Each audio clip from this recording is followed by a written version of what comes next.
Sejam bem-vindos à Meia Hora Genial. Aqui estamos nós no nosso podcast.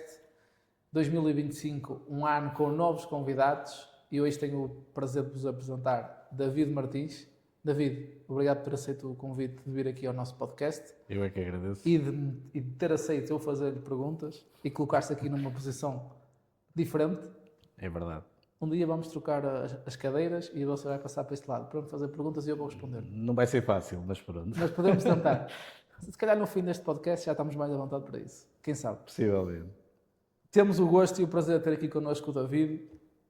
Podia perder muito tempo a caracterizar, mas alguém que é experiente, sábio e especialista, de certa forma, em várias áreas, mas que tem essa experiência na área automóvel. David, é inevitável perguntar-lhe como é que entra o David na área automóvel, como é que esta porta se abre para si? Bom, antes de mais quero agradecer a oportunidade de estar aqui. Isto é uma experiência nova para mim. Eu conheço o Luís há algum tempo e é uma pessoa de desafios e que gosta de se colocar a si próprio desafios. E desta vez convenceu-me também a mim próprio a colocar-me um desafio que é estar neste ambiente que é totalmente novo para mim. E quero agradecer também essa oportunidade. Relativamente ao automóvel, isto começou um bocadinho de uma brincadeira, quando eu tinha 14, 15 anos, em que uma pessoa conhecida tinha um stand de automóveis, tinha um sócio, foi à altura de férias, era preciso, ele tinha 2 stands, era preciso tomar conta de um stand e perguntou-me se eu não queria ir lá durante uns dias ajudar. Pronto, eu atendia ao telefone, atendia uma outra pessoa, mas depois ele é que vinha para fazer os negócios. E a primeira experiência foi aí. Depois, mais tarde, eu fui incumbido pelo meu pai de comprar um automóvel, porque pronto, ele não podia conduzir por questões de saúde, e então nós não tínhamos automóvel em casa próprio. E foi você que o comprou? E na altura o meu pai quase que me impôs, vai ter que se comprar um carro para ter aqui em casa e tal. E eu andei a adiar porque eu na altura estudava e não tinha condições financeiras para sustentar o automóvel e não queria comprar o automóvel sem ter condições, pelo menos para pagar. Exatamente. Como é que fez? Então, isto mais ou menos um ano, andei ali a empatar um bocado o assunto, até que o meu pai fez-me um ultimato. Eu compras ou for o quê? Exato, ou seja, ele foi algo do género, ou tu tratas, ou eu vou com uma pessoa e compro, e tu depois vais ter que aceitar o que eu decidi. Pronto, e eu nessa altura, então disse que tratava. E, por coincidência, fui falar à pessoa com quem tinha trabalhado nesse período de férias, que é uma pessoa amiga, ainda hoje é meu amigo, felizmente. E quando estou a entrar no stand, a primeira reação dele foi: "Epá, ainda bem que te vejo e tal, porque olha e tal, a minha irmã está aqui, mas vai sair e tal, pá, eu precisava de uma pessoa para vir para aqui trabalhar." Portanto, eu já nem falei na questão do automóvel. Foi à procura de comprar um carro. Exatamente. E eu fiquei, porque eu andava a estudar, pronto, mas tinha tempo também disponível, podia conciliar. E ele começou a abordar essa questão dessa forma e eu já não falei nada do carro, quer dizer, deixei... E expliquei, mas eu estou a estudar e tal. Disse: "Epá, não há problema, nós fazemos aqui um horário que dê para tu conciliares." E foi assim que eu isto em 1991. Que idade tinha? Na altura tinha 18 anos. 18, 19, sim. E pronto, fui para lá trabalhar. Curiosamente, eu era, portanto, a minha área de estudo era programação informática. Eu fiz-lhe, pronto, fui para lá trabalhar. Depois terminou os estudos ou seguiu o trabalho? Não, eu continuei, coisas. exatamente. Depois, na altura, pronto, apesar de vender viaturas novas e usadas, porque era um agente de marca oficial,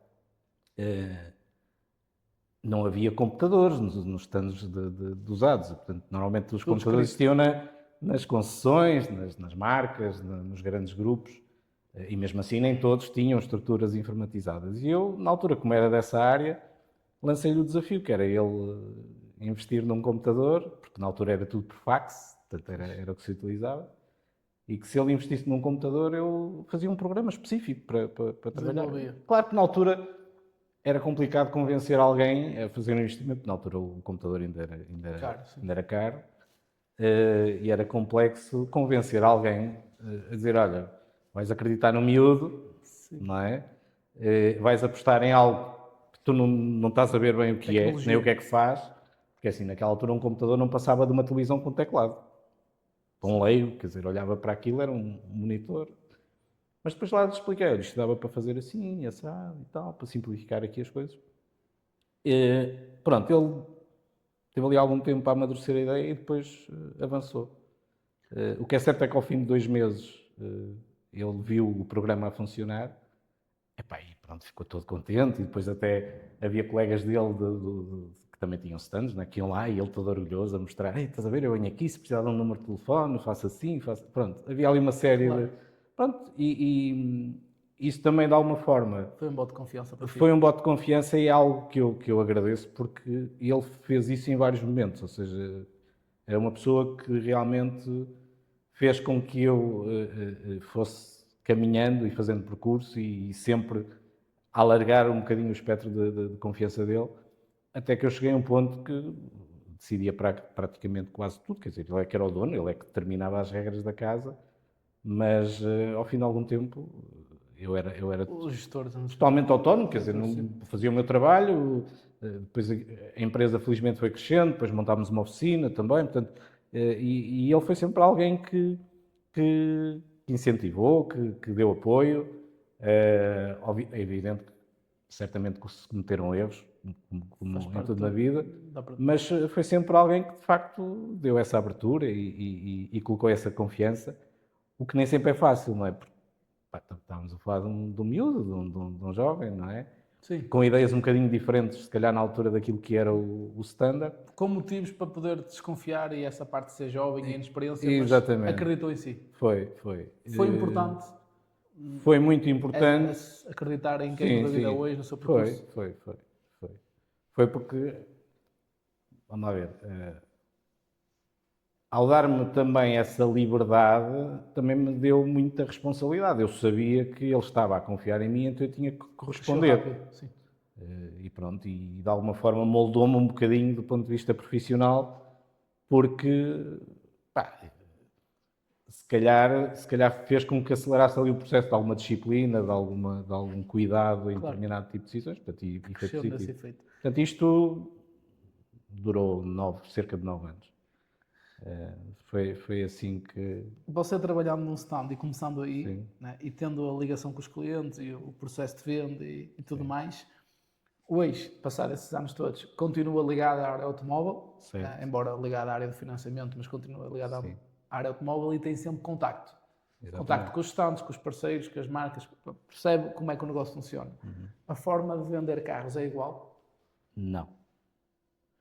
Não, porque nós naquela altura, estamos a falar da década de 90, havia uma potência para o consumo, porque as pessoas durante muitos anos não tinham tanta facilidade de aceder a crédito, portanto, as financeiras começaram a surgir de uma forma mais massificada nessa década, porque até ali o pagamento em prestações era feito em letras, portanto eram prazos muito pequeninos e eram feitos em letras através do próprio stand. Nessa década de 90 surgiram uma série de entidades financeiras e apostaram muito, nomeadamente nos usados, e havia também uma certa fome, vá lá, dos clientes em consumir produtos, bens, pronto. E naquela altura era muito fácil, era muito fácil vender o carro. E na altura vendia-se isto. O que é que eu quero dizer com isto? Na altura nós vendíamos o produto que queríamos. Pois. Hoje mudou. Hoje o cliente é mais difícil vender. Normalmente o cliente vem comprar, ou seja, ele já sabe o que quer. Hoje também o acesso à informação é totalmente diferente. Portanto, o cliente hoje, quando toma uma decisão, normalmente antes de avançar com o negócio, já se informou, bem ou mal, não é? Depende, porque há informação. Há muito mais oferta. Claro.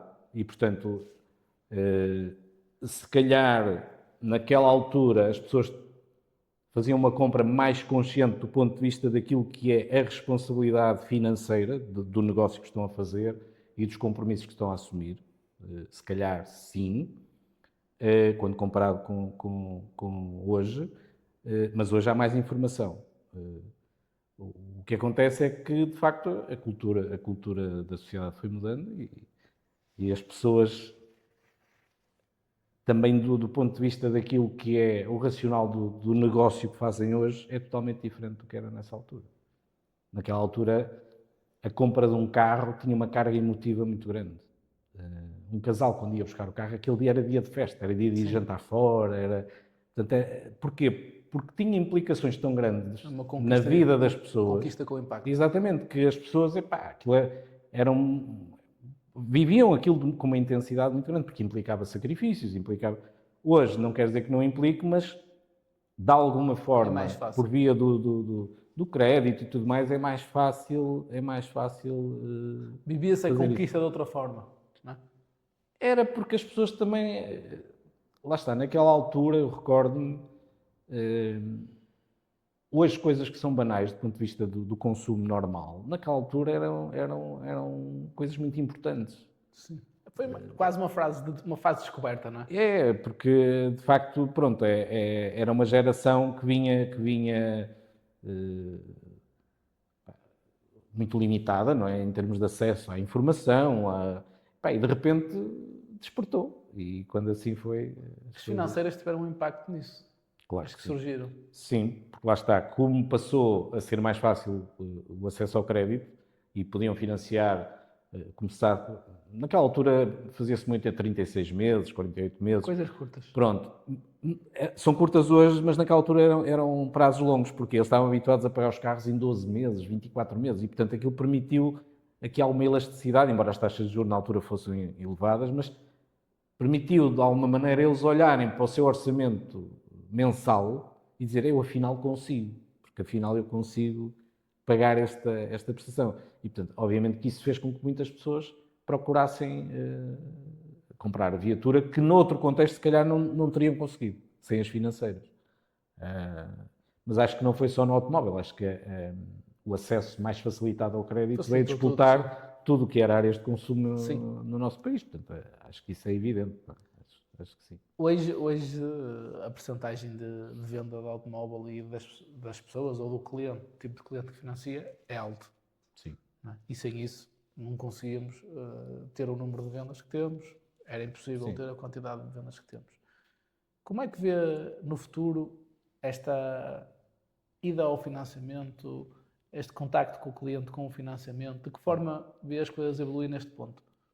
É assim, eu acho que é inevitável que o mercado continue a funcionar muito na base do financiamento, porque não é muito fácil atualmente os jovens aforrarem, não é? Portanto, é muito difícil. Até porque há hábitos de consumo que fazem com que eles gastem mais dinheiro. É um facto, é normal, não é? Pronto, o estilo de vida hoje, comparado com o estilo de vida que estamos a falar da década de 90, os custos fixos para ter uma vida normal, não é? Não tem nada a ver com aquilo que acontece hoje. Nós não tínhamos que pagar internet, não tínhamos que pagar nada disso, não tínhamos. Sim, Portanto, hoje qualquer jovem não vai abdicar do seu telemóvel, ter internet. Ora, uma coisa é quando estão debaixo da alçada dos pais e alguém patrocina, agora quando são eles que estão a trabalhar e começam a pagar e começam, obviamente que os encargos que hoje existem comparativamente com essa altura são diferentes. E também parece-me a mim, posso estar enganado, atenção, não quero ser injusto, mas parece-me a mim que também esta geração não vê o automóvel como nós víamos na altura, isto é, não estão tão dispostos a sacrificarem-se por outras coisas por causa de um automóvel. Claro. Na altura, ter um automóvel era um objetivo de qualquer jovem, era uma ambição de qualquer jovem, porque era um sonho, o poder mostrar que tinha aquela capacidade. Hoje eu acho que o jovem vê o automóvel como algo de utilidade. Não vê que, dá para me servir, não é? Não tem aquele peso da posse, de dizer, não, eu tenho um automóvel porque posso mostrar que tenho. Não, é mais, ok, até que ponto é que faz sentido eu estar a abdicar de coisas que gosto de fazer, que gosto de ter, que gosto de investir o dinheiro que ganho, até que ponto é que faz sentido por causa de um automóvel? Quer dizer, que tipo de utilização é que eu lhe dou? Hoje há muito mais fácil acesso a modos de locomoção Sim, disponíveis, acessíveis. Portanto, mobilidade está mudada. exatamente, portanto, se calhar isto também tirou esse peso ou essa necessidade dos jovens, não é?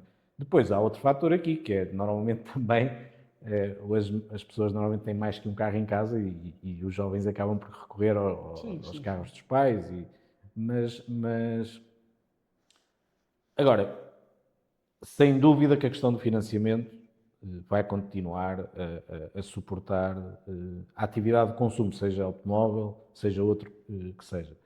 O problema aqui é, ao longo dos anos, e principalmente dos últimos anos, tem surgido um conjunto de normas, de regras, de regulamentos Sim. que fazem com que quem disponibiliza o financiamento Seja mais rigoroso. seja obrigado a um conjunto de a um escrutínio mais objetivo, vá lá, perante aquilo que são os factos que são apresentados em termos daquilo que é o perfil do cliente. É mais rigoroso hoje o pedido de financiamento. Sem Sim, dúvida, é sem mais dúvida, rigoroso. sem dúvida. E, portanto, é mais rigoroso não só do ponto de vista da análise dos valores em causa e dos rendimentos que lhes estão associados, mas depois tem uma questão que é, também dependendo do estilo de vida atual, ter em consideração também esse padrão de consumo e perceber se aquela pessoa... Face ao rendimento. Exatamente, pronto. E isto, obviamente que há muitas coisas que o Banco de Portugal lança não como lei, mas nem como norma, muitas vezes é uma recomendação, mas é óbvio que quem financia, a partir do momento que a entidade reguladora emite uma recomendação, quase que aquela recomendação passa a ser uma norma, passa a ser uma regra, Claro. porque é uma questão de prudência, de bom senso, normalmente, sim, não é? sim. Portanto, daí alguma dificuldade, por vezes, em enquadrar até clientes que têm capacidade. Portanto, eles conseguem mostrar que têm alguma capacidade, mas depois, em termos factuais, documentais, não o conseguem fazer. Se faltar algo. Exatamente, não conseguem fazer. Sim, Portanto, isso bloqueia. Isso bloqueia. Portanto, poderá haver essa dificuldade. Agora, acho que uma coisa vai sempre acompanhar a outra. Sim, O financiamento e o consumo, automóvel. seja automóvel, mas neste caso estamos a falar de automóvel, acho que é um casamento que vai ter que durar. Exatamente. Um ponto super engraçado é que você acaba por ter as duas valências. Claro que mais ligado agora à área de financiamento e durante mais anos, mas teve a valência do outro lado também de poder estar a vender um automóvel. E este ponto é um ponto que eu considero importante para quem nos está a ouvir e mesmo para o cliente pensar no momento de poder comprar um carro, como é que ele vai construir a sua lógica de pensamento em relação a comprar aquilo que é. Se o meu objetivo for financiar, eu devo começar por pensar no carro ou pensar primeiro na parte financeira, qual é a mensalidade que posso pagar, com a entrada, a sua entrada, em que prazo, primeiro nisto ou primeiro no carro? É assim, isso há sempre aqui os dois lados, que é o lado mais emocional e impulsivo e depois há o lado mais racional e, portanto, nós somos todos pessoas diferentes e vai haver sempre, portanto, pessoas que vão pesar mais numa vertente e outras noutra. Eu em particular, a primeira análise que faria é, ok, perante aquilo que é o meu orçamento mensal, não é? Perante isso, até onde é que eu acho que me sinto confortável para suportar uma mensalidade e ter presente que quando se compra um carro não é só a mensalidade que se vai pagar. Selo, seguro. Tem a mensalidade, tem os IUCs, tem os seguros, tem as manutenções, tem os azares, que também acontecem, combustíveis, portagens, portanto, essas contas têm que ser feitas. Por muito que as pessoas às vezes queiram pôr isso numa prateleira à parte, não, isso tem que fazer parte desse plano. Porque, é assim, quem não fizer esse exercício, depois vai ser empurrado para uma situação que se calhar não vai ser fácil de gerir, mas depois já está nela, depois vai ter que abdicar, exatamente. Portanto, eu acho que o princípio é esse, ok, eu perante este cenário, que é o orçamento mensal que tenho, quanto é que posso suportar de forma confortável? Eu aconselho os jovens, nomeadamente aqueles com quem me relaciono, numa primeira fase, antes de avançarem logo para isso, fazerem um teste. Por exemplo, durante 2, 3 meses antes de avançarem, colocarem uma parte de lado e perceber que impacto é que aquilo teve no seu dia-a-dia. Sim, sim, interessante. Ou seja, eu consigo assim mais facilmente, porque estou a sentir na pele, não é? O impacto que assumir uma prestação de 200 ou 300 ou 400, o que é que isso implicou na gestão do meu dia-a-dia. E, se calhar, se eu fizer esse exercício durante 2 ou 3 meses, consigo definir melhor o valor. Isto é, eu pensava que podia pagar 300 ou 350, afinal não. É melhor pagar só 250. Porque isto vai ter impacto aqui. E também vai-me testar numa coisa que é, será que eu estou disposto a abdicar de? Mas é isso, ou seja, mas uma coisa é eu dar uma oportunidade de fazer esse teste e poder, lá está, tomar uma decisão mais assertiva e Uma mais... melhor decisão. Exatamente. Porque, é assim, sendo jovens e estando a começar a vida, não faz sentido estar a hipotecar logo a vida deles por causa de um carro. Portanto, é preferível comprar um carro mais barato e em algo que se possa enquadrar e ajustar. Né? Exatamente. Porquê?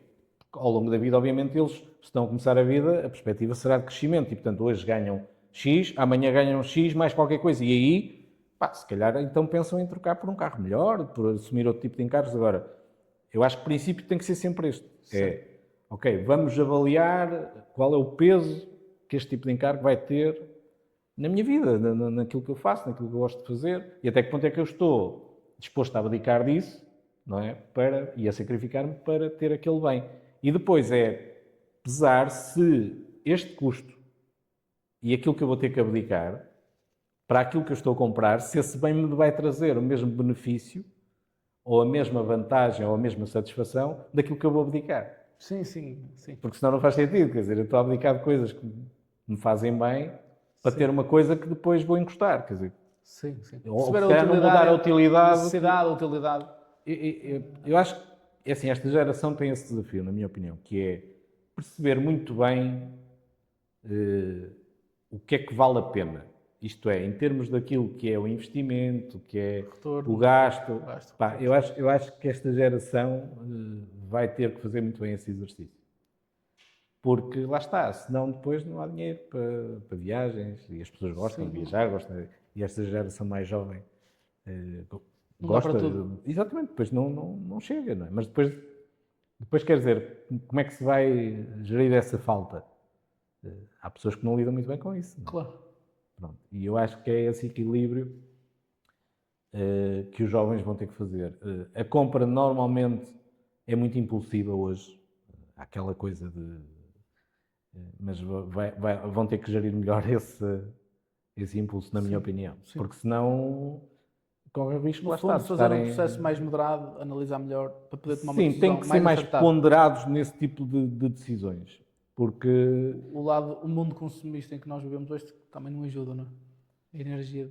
Lá está, é assim, mas aí compete-nos a nós, a cada um de nós, perante esse cenário, tentar ajustar à nossa realidade. É assim, eu também gostava de, se calhar, de ter um Ferrari, mas tenho que perceber que se calhar... mais moderado, pronto, tenho que chegar à conclusão que, eu... Não, se calhar para ter um Ferrari ou para teria que abdicar de 1 milhão de coisas que não estou disposto a isso, nem posso fazê-lo. E, portanto, é este racional que os jovens vão ter que fazer. Porque senão, de outra maneira, vai ser complicado. O financiamento continua a ser o melhor negócio? Digo-lhe isto comparado com esta frase. Uma pessoa que paga uma mensalidade de 250 euros por mês e que não dê entrada num automóvel, o custo efetivo diário é 7, 8 euros. Sim. Há outras formas de poder ter um carro, seja através de renting, seja através de aluguer, seja através que tenham um custo tão baixo? Isso vai depender sempre do tipo de cliente que estamos a falar. Vamos imaginar que é alguém que exerce uma atividade empresarial. Sim. E, portanto, aí pode optar por outra solução diferente do crédito tradicional. Estou mais a dirigir-me ao particular, nesta afirmação. Mesmo no particular, atualmente, até fruto da dúvida que persiste relativamente à questão da evolução, se vamos ter mais elétricos, mais híbridos, mais carros com outro tipo de sistemas de combustão, mesmo atualmente, em alguns casos, eu acredito que possa o renting, por exemplo, até ser uma solução mesmo para alguns particulares. Não para todos, de uma forma generalizada, mas em alguns casos e para alguns particulares. Algumas marcas já dão essa opção no momento de compra. Sim, que é sim. podem... O aluguer com 3 anos com uma opção de compra. Pronto, mas, X. mas ao ter a opção de compra pelo próprio cliente, isso é uma locação. Sim. Não é um renting. Eu quando falo de renting é um aluguer operacional puro e duro. Isto é, eu alugo um carro com um conjunto de serviços durante um determinado período para aqueles quilómetros. E tenho a noção de que, fim daquele período, eu entrego o carro. Pronto. Portanto, eu não comprei nada. Sim. Se calhar na lógica que eu falava há pouco de eu ver a relação entre o que eu beneficio daquele bem e quanto é que ele me custa, isto pode fazer algum sentido em algum contexto particular, não em todos.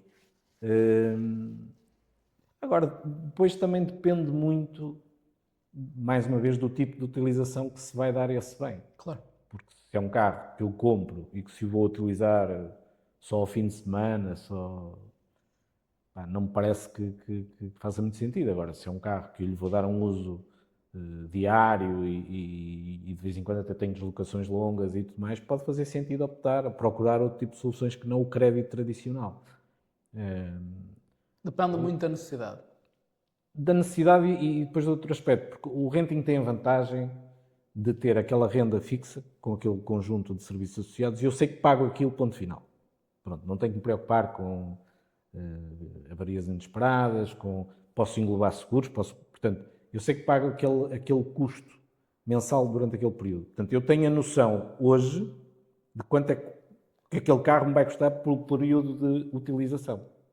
Qual é o problema aqui? Obviamente também há seguros para isso. É, no final, quando eu vou entregar o carro, o recondicionamento do carro, os custos de recondicionamento. Sim. Pronto.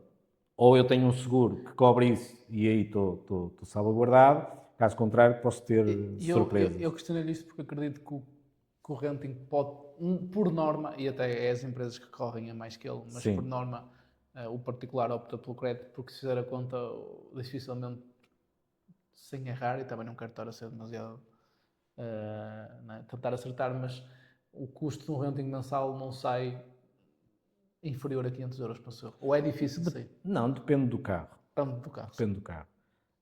Aqui a questão é sempre esta.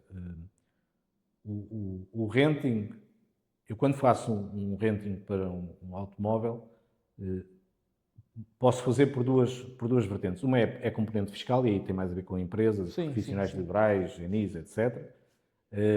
Para ter a despesa. E outro aspecto que também pode ser interessante, mesmo para um particular, é o renting não é considerado uma dívida reportada ao Banco de Portugal. Ora, se eu estou a pensar em comprar um carro por uma questão profissional, mas também estou a pensar, ok, mas eu daqui a 2 anos ou 3 quero comprar uma habitação, quero fazer um crédito, se calhar se tiver este encargo.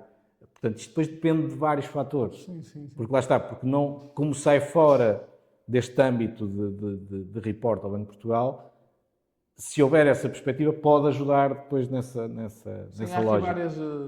Portanto, eu acho é que as pessoas ainda não perceberam muito bem o que é o renting. Porque lá está, o renting só é bom negócio quando se percebe exatamente o que é um renting. Porque claro, quem não perceber o que é um renting pensa que está a fazer um bom negócio e não está. Portanto, tem que se perceber. Porquê?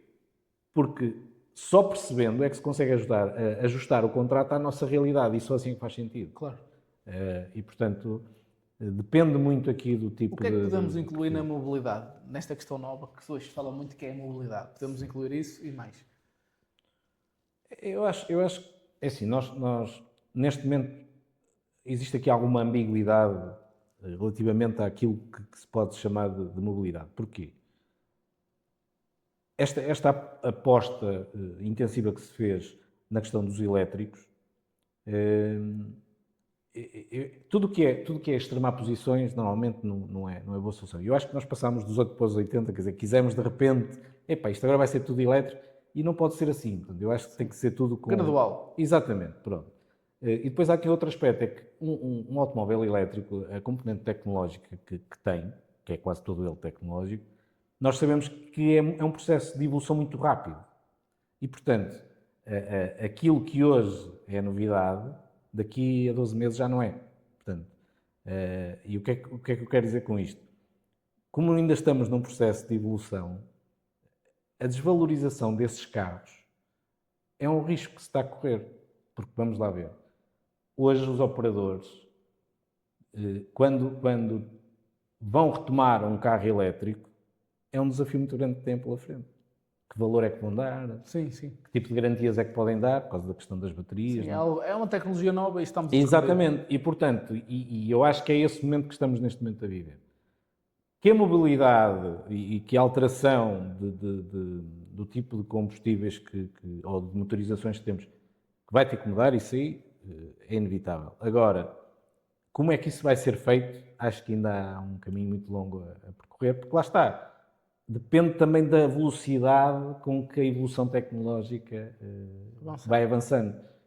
Porque acredito que a questão das baterias e dos carregamentos daqui a algum tempo deixa de ser um problema, portanto vamos ter baterias que são carregadas rapidamente e com muita autonomia, ou seja, com tempos de carregamento parecidos com os que temos atualmente, que é chegar a um posto e abastecer, e com autonomias também similares a um carro de combustão. Portanto, quando isso acontecer, acho que a aceitação será mais fácil. Podemos ter outro problema, porque para alimentar carros elétricos é preciso produzir eletricidade e é preciso distribuí-la. Claro. E é aí que pode estar o problema, que é, ok, porque há zonas que não é viável distribuir eletricidade. Não é? Portanto, eu acho que vai haver sempre carros a combustão, acho que vão haver sempre carros elétricos e Há mais oferta. Exatamente, Há uma oferta portanto, mais uma e vez... ela vai se distribuir pela necessidade. mais uma vez é tudo uma questão de bom senso, isto é, ok, faz sentido um carro elétrico para o Luís, pode não fazer para mim, para o tipo de utilização que eu dou. Claro, necessidades. Como o contrário também... Exatamente, portanto, isto depois... Nem 8 nem 80. Exatamente, não podemos querer colocar tudo no mesmo pote, porque exatamente, não funciona. Saber analisar. Exatamente, é um bocado isso. Quando um cliente chega a um stand, a uma concessão, onde for à procura de um automóvel e perceber que lhe podem oferecer, quero esse produto da venda do automóvel, quero a retoma, quero o financiamento, ou seja, facilita aquilo que é a experiência de um cliente, aquilo que pode ser o processo? Assim, hoje há dois tipos de cliente. Há aquele cliente que não quer perder tempo, portanto, que entrega e diz assim, opa, tratem-me de tudo, que eu não quero perder tempo com isto, portanto, e vocês fazem tudo, não é? Os stands fazem o financiamento, fazem o seguro, fazem tudo. É o nosso caso. Pronto. Há esse cliente que prefere isso. Somos intermediários. Exatamente. Há o cliente que prefere isso. E depois há o outro lado, que é aquele cliente que ele próprio já faz uma procura de informação desses aspectos, depois vai a tentar negociar convosco, ver se a vossa solução é melhor do que aquele que ele encontrou de forma isolada. Da oferta que ele já tem. Exatamente, pronto. Obviamente que, no caso dos stands, porque trabalham em escala, é mais fácil negociar condições mais competitivas e eu acredito que o cliente valoriza isso. Acho que para o setor automóvel é cada vez mais importante associar serviços à venda do automóvel, portanto, sejam eles serviços pós-venda de garantias, seja seguros, seja o financiamento, seja o que for. Portanto, acho que cada vez mais no modelo de negócio dos automóveis isso é importante para os agentes do setor. Poderá haver mais resistência ou menos resistência do cliente, é nessa vertente de ele já ter determinada informação e depois, quando confrontado com a vossa oferta, entender que não são competitivos. Exatamente. Mas isso lá está, mais uma vez, é um processo de venda. Tem a ver também com a informação que há hoje. É fácil o cliente pedir uma simulação de crédito no banco dele, é fácil hoje. Sim, mas atenção, porque às vezes fazem-se comparações incomparáveis. Isto é, ainda há muita falta de literacia financeira. Isto é, às vezes o cliente foca-se muito num determinado aspecto de uma simulação e esquece-se o global. E, portanto, nós temos que olhar para o todo. Há clientes que só falam na taxa, mas o cliente não paga só taxa. Há clientes que falam só na prestação, mas ele não paga só a prestação. As despesas. Exato, ou seja, há um conjunto ainda muito grande de pormenores, de detalhe, que as pessoas não estão atentas. E depois isto é velha história, quer dizer, se ele se foca naquilo, não é? Vai optar, decidir por aquilo, mas não sabe o resto. Não, ok, ele está focado naquilo, o que é que eu vou fazer? Vou tentar então aproveitar que ele está focado naquilo, não é? Às vezes é difícil desconstruir. ganhar a confiança do cliente para perceber que não é só aquilo e depois É explicar isso, a outra parte. é isso. Até porque Parece que aquilo, estamos aí contra uma parede. até porque há aqui sem um fim. fator importante. Vamos lá ver, o cliente veio-vos comprar um automóvel, não é? E normalmente tem uma relação com outras pessoas mais ligadas à área financeira, que cada vez é menos, porque hoje os bancos, os home bankings e tiram um bocadinho essa relação com os bancos. Mas ela existe. E, portanto, é natural que o cliente que tenha um gestor de conta com quem se relaciona vá confiar mais facilmente nessa pessoa, não é? Do que em quem lhe está a vender o automóvel. Não é? Portanto, isso é um processo que carece de algum trabalho e de uma capacidade muito grande de quem está a apresentar o produto de conseguir, lá está, desconstruir, explicar em detalhe o que é que está ali em causa, o que é que o cliente tem que ver se de facto do outro lado está contemplado ou não está, porque senão lá está, estamos a comparar coisas diferentes. É a mesma coisa de comprar um carro, uma versão base, ou comprar um carro full extras, quer dizer, o preço tem que ser diferente. Um comercial hoje, da mesma medida que o cliente também tem mais conhecimento hoje, um comercial também tem que ter muito mais conhecimento e de outras áreas. Falo dos financiamentos, falo da parte dos seguros também. Tem que ser alguém mais entendido. Antigamente falava-se em vendedores, certo? Eu acho que hoje alguém que se baseie muito nessa mentalidade de vender por vender não vai conseguir grandes resultados. Portanto, hoje é mais numa lógica de consultoria, isto é, eu tenho alguém que está interessado no meu produto, portanto, eu tenho um cliente, tenho o produto que vendo, ok? Eu tenho é que conquistar a confiança daquele cliente para ele perceber que aquilo que eu lhe estou a apresentar, não só do meu produto, mas tudo o que lhe está associado, portanto, na minha oferta no seu todo, eu tenho é que tentar que aquele cliente confie em mim o suficiente para perceber que aquilo que eu lhe estou a apresentar faz sentido, em detrimento de todas as ideias que ele possa trazer. Obviamente que aí também temos de ser responsáveis e sérios, não é? Não podemos também estar aqui Claro. a tentar, desculpem a expressão, hidrominar o Sim, cliente. sim, sim. Porque depois há experiências que correram menos bem e os clientes não se esquecem e Sim, depois, claro, claro sim. que... Há uma responsabilidade, é sempre o ponto Exatamente. Agora, acima de tudo, principal. porque, vamos lá ver, a digitalização, e é algo que não podemos contrariar, o futuro passa por aí, a vários níveis, vai equiparar muito toda a gente. Vai estar acessível a Sim, qualquer empresa. qualquer Vai pessoa poder antes de comprar vir a um tecnologia. stand, qualquer pessoa antes de vir a um stand de negociar um automóvel já foi aos sites ver, mais ou menos. Portanto, isso vai acontecer nos automóveis, vai acontecer relativamente aos financiamentos, vai acontecer relativamente aos seguros. Portanto, antes da pessoa contratar alguma coisa, vai fazer uma escutação de mercado. O que é que acontece? Isto vai ficar tudo muito nivelado. Portanto, o cliente, quando vem ao stand AutoGenial para comprar um carro, ele já traz um conjunto de informação e vai comparar aquele produto com outro produto de outro stand que na cabeça dele é equivalente. O que é que vai marcar a diferença? É a forma como quem o atende ganha ou não ganha a confiança dele e a credibilidade. É isso que vai... Sim. Porque se tirarmos essa parte, é tudo igual. A experiência que Não a é? empresa É e tudo a igual, ou pessoa... seja, ele compara o quê? Valor, preço. Sim, Portanto, condições. se não houver nada que distinga quem está ali a tentar vender... Serviço. Exatamente. Portanto, daí que realmente hoje um vendedor ou um consultor é muito mais exigente, porque lá está, para já cada pessoa... Tem que ganhar as tuas capacidades e as tuas valências. Sim, sem e as dúvida. pessoas são todas Adaptar. diferentes. Aquilo que serve ao cliente da parte da manhã já não vai se encaixar no cliente da parte da tarde. E, portanto, mas isso é o encanto da atividade comercial.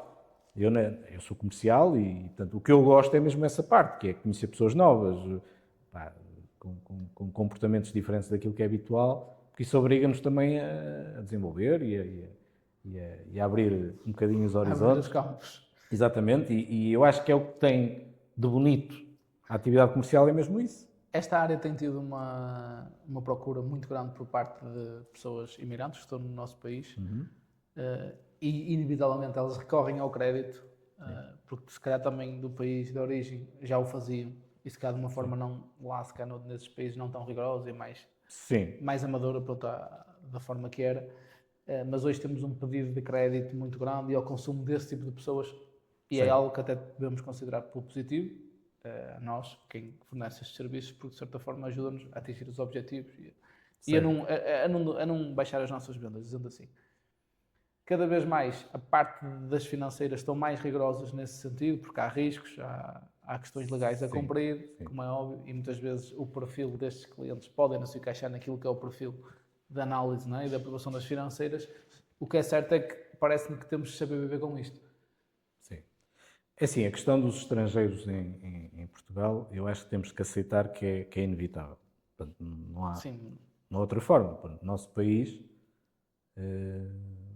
precisa, porque há setores de atividade que, se não forem essas pessoas a virem para cá, como há uns anos atrás era ao contrário, eram os portugueses a ir para outros países, como França, como Alemanha, Canadá, fazer no fundo um bocadinho aquilo que estes estrangeiros estão a fazer cá em Portugal, que é ocupar funções que as pessoas que lá estavam não queriam executar e portanto, é uma realidade que vamos ter que perceber que veio para ficar. Qual é aqui a distinção que temos que fazer? Há pessoas que vêm para cá com o objetivo de construir a sua vida, ou porque, enfim, vêm num país em que realmente, se calhar, as oportunidades não são fáceis. E depois há as outras pessoas que vêm para cá a fugir de problemas de lá, mas os problemas existem. E vêm para cá a tentar fugir desses problemas. E, portanto, são duas realidades distintas. E compete às instituições que concedem crédito, mediante essa procura que de facto existe, saber avaliar isso. Isto é, há determinados perfis de cidadãos que realmente podem acarretar um risco acrescido. Há outros que, por um conjunto de informações que se tem ou de determinado tipo de comportamentos que existem em evidência, portanto estão documentados, é mais fácil acautelar de alguma forma determinado tipo de riscos. Eu, se tiver um cidadão estrangeiro que está em Portugal há 2 ou 3 anos, que está efetivo, tem cá a esposa, tem cá filhos, tem um crédito de habitação, é alguém que está a constituir, tem família, está a construir a sua vida cá em Portugal. Bem com bons objetivos, bem acrescentar valor a Portugal. Agora, o que é que me causa alguma apreensão? E isto aplica-se não só a cidadãos estrangeiros, como a qualquer cidadão, mesmo que não seja estrangeiro, que é alguém que está a trabalhar há 3 ou 4 ou 5 meses, seja estrangeiro ou seja português, e já quer financiar uma viatura de 30 mil euros. Quer dizer, isto para mim não faz sentido, seja ele sozinho. Portanto, ou seja, não tem estabilidade profissional, não é? Não tem histórico nenhum, não tem, quer dizer, e de repente já quer fazer um financiamento desta ordem de grandeza. Quer dizer, isso para mim não faz muito sentido, mas seja estrangeiro, seja português, acho que lá está, tem que haver bom senso. Aquilo que o Luís falou há pouco, que há financeiras que estão mais restritivas, o problema não é estarem agora mais restritivas, o problema foi se calhar os facilitismos que cometeram anteriormente. Portanto, eles agora se calhar é que estão bem. Sim. Estão a filtrar de uma forma mais coerente, mais adequada, mais moderada, mais adequada, porque volto a dizer, isto é sempre a mesma questão. Tudo o que é extremar posições é mau, portanto, e eu acredito que tenha acontecido isso. Houve uma altura em que se calhar algumas instituições deixaram o barco andar demasiado, não é? E agora, claro, tem que cortar. Exatamente, portanto, com o risco que existe, que é depois generalizarmos comportamentos, que é como houve esse boom e se calhar não correu tão bem, depois existe enfim, este pensamento que é, porque os estrangeiros depois há mais risco. Não obrigatoriamente. Quer dizer, o perfil das pessoas e a sua condição enquanto cidadãos, e se trabalham, se não trabalham, se estão numa posição de vínculo contratual mais estável ou não, se trabalham em empresas também sólidas, porque sim, claro, qualquer pessoa está sujeita a ser despedida. Portanto, eu acho que temos que olhar para um estrangeiro da mesma forma que olhamos para um cidadão português. Tem a ver com o perfil global. Antiguidade. Sim, eu acho que é isso que tem que prevalecer. O tipo de contrato. Exato. Agora, claro, que alguém que chega cá, meio dúzia de meses, não tem histórico de nada, é muito mais Quem difícil. tiver um bom histórico, quem tiver toda a documentação, quem for rigoroso, certamente Sim, terá acessibilidade de exatamente. pedir A financiamento. não ser que já tenha um encargo, tal como um português, Elevado e não elevado consiga. e que não dê para incorporar. Sim, mas isso Mas não é isso uma aí, questão de não, isso é uma questão de análise tipo de do cidadão, perfil. Exatamente. de nacionalidade, é uma questão de perfil. Sim, lá está. É assim, eu acho que quando se olha para uma proposta, não é o facto de ele ser português ou não português que decide a proposta. O que decide é um conjunto. Situações. Exatamente. Neste processo de pedido de financiamento de automóvel, de documentação, de assinatura, de pagamento do contrato, de toda esta parte burocrática, não é? E ele tem que existir esse processo para que as coisas cheguem a bom porto. A preocupação da financeira é que ele se torne mais vertical, é acelerá-lo? Sim, por isso é que se está a investir muito na digitalização, ou seja, a tendência será, no futuro, que o cliente nem precise de disponibilizar documentação, portanto, ele Ter acesso a tudo que... não, simplesmente entrega o cartão de cidadão e tudo o resto dá uma autorização, tem que a dar, e a partir daí... Há consulta direta da Exatamente, financeira. portanto, eu acho que o futuro passa por aí. Portanto, aliás, nós já há determinadas áreas de negócio que já só precisamos de cartão de cidadão e do NIB para conceder um crédito, por exemplo. Não para um automóvel, não, mas é só o cartão de cidadão e o NIB. Pronto, e isto está feito. Porque tudo o resto já é trabalhado. Se está nessas áreas, vai acabar por chegar ao automóvel. É inevitável, porque, vamos lá ver, o negócio do financiamento, isto é muito parecido com a banca, quer dizer, nós antigamente íamos aos balcões, nós hoje, eu não me lembro da última vez que fui a um balcão, acho que a última vez que fui lá foi para assinar um documento qualquer. Dá para fazer a maioria das coisas. Exatamente, portanto, nós hoje trabalhamos tudo, e portanto, o financiamento não vai ser diferente. E portanto, tendencialmente será dessa forma, portanto, e o Luís sabe. Sim, tenho a experiência na automóvel. Hoje consegue-se fazer um contrato de automóvel numas horas. Em que o cliente assina 2 documentos. Sim. E estamos a falar, assina 2 documentos, sendo que um deles tem a ver com o registro de propriedade do automóvel, porque senão nem isso. Sim. E em alguns casos nem precisaria. Portanto já há um processo 100% digital para a compra do automóvel. Já há assinatura digital, já exatamente, há coisas muito mais ágeis. Ora, se já temos isso, o caminho vai ser evoluir. Exatamente. Portanto, acho que isso vai ser algo que, mais uma vez, até porque do ponto de vista operativo e do ponto de vista daquilo que é a probabilidade de existirem erros, diminui, não é? Porque são dados que estão registados. Portanto, as bases de dados, se eu consultar a Segurança Social, está lá. Está lá, sim. A não ser que lá esteja os dados errados, não é? Porque caso contrário, está validado. E, portanto, isto também dá mais credibilidade a todo o processo.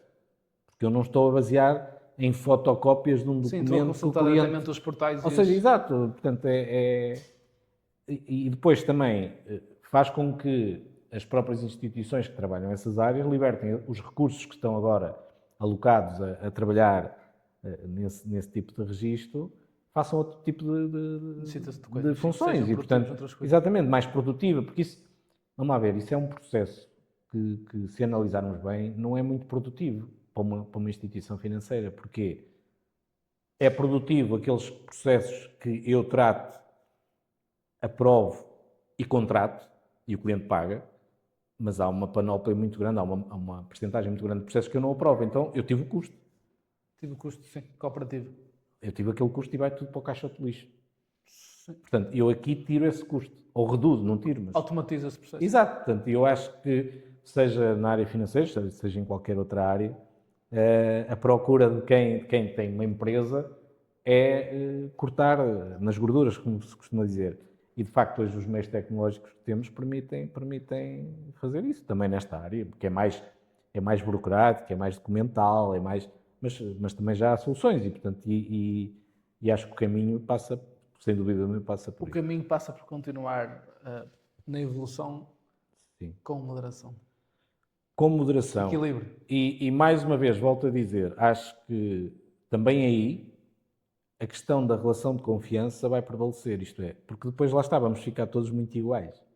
Sim. E algo tem que e algo vai ter que ser diferente, porque senão, quer dizer, se estamos todos iguais, o que é que vai fazer com que o Luís trabalhe comigo, ou que trabalhe com outro, ou trabalhe... Portanto, tem que haver aqui alguma coisa diferente. Obviamente que há outros aspectos envolvidos, mas eu acho que a questão da relação que em determinado período se calhar não foi tão valorizada nos negócios, portanto era mais valorizada a questão financeira, económica, eu acho que vai haver um bocadinho esta necessidade de voltar a valorizar determinados Voltar aspectos. ao antigo, não é? Exato, acho que vai haver essa necessidade porque isso vai se expressar com esta evolução tão rápida. Exatamente, portanto, é uma questão de tempo, mas acho que as pessoas vão precisar disso. E há um Fazer exemplo. o básico bem feito. É um bocado isso, e nós assistimos isso hoje. Se repararmos bem, as pessoas viviam nas aldeias, não é? Mudaram para a cidade, porque tinham ambições, e agora querem voltar à aldeia para ter sossego, para ter, portanto, ou seja, isto faz falta. Espaço. Portanto, se nós tivermos tudo muito digitalizado, tudo muito autónomo, muito... Há um conjunto de coisas que há ali coisas que vão... Exatamente. Portanto, eu vou procurar. Então, as entidades que proporcionarem essa experiência junto do cliente é que vão ganhar. Porque o cliente vai valorizar isso. Uma das primeiras coisas que eu fiz quando informatizei o tal stand na década de 90, a primeira coisa que eu fiz foi, portanto, na semana anterior ao aniversário do cliente, o programa emitia, portanto, um postal que era colocado nos correios para enviar àqueles clientes.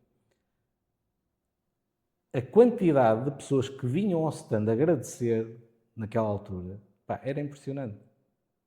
Repare, uma coisa simples, mas que despertava naquele cliente uma sensação de dizer, o homem vendeu-me o carro, mas agora está-me aqui. Exatamente, e eu acho que as pessoas cada vez mais vão dar valor a isso, que é, eu não sou só mais um. Quando nós sentimos isso, por exemplo, vamos imaginar que vamos a um restaurante, a forma como somos atendidos, a comida pode ser excelente, pode ser espetacular, mas a forma como somos atendidos, como somos tratados, também tem influência. Tem. E se calhar eu não me importo até de pagar mais caro ao fim, porque a sensação que tenho é de satisfação, porque fui bem atendido, fui bem tratado, do que a comida ser espetacular, o espaço ser espetacular, mas sou atendido de uma forma fria, distante, sem qualquer tipo. Não me identifico. E eu acho que quanto mais normalizarmos as coisas, isto é, do ponto de vista tecnológico, que acontece, é normal, depois são estes fatores que vão fazer a diferença. Portanto, acho que é o segredo das grandes empresas, para continuarem a ser grandes, acho que forçosamente terá que passar por aí. Trabalhar com equilíbrio, sempre focados na atenção do cliente. Acima de tudo é o cliente sentir-se cliente. Claro. E não sentir um número, que todos nós nos queixamos, quando algo corre menos bem, como uma operadora, por exemplo, de telemóveis ou de comunicações, não é? Nós, quando queremos ajuda e ligamos para um call center e aquilo é uma dificuldade terrível e passa e não, a sensação que nós temos é, eu não sou um cliente, eu sou mais um. O que o David está a dizer está diretamente ligado à nossa missão, que é realizar sonhos e aos nossos valores, confiança, excelência, prestígio e inovação. Mas uma inovação sem perder este lado. Exatamente. Lado humano, lado pessoal, e de querer caminhar junto com o cliente e também querer caminhar junto com o David. David, obrigado por esta Muito obrigado, eu. E voltamos em breve. Eu é que trocando a agradeço. cadeira. Exato, está combinado. Obrigado. Obrigado.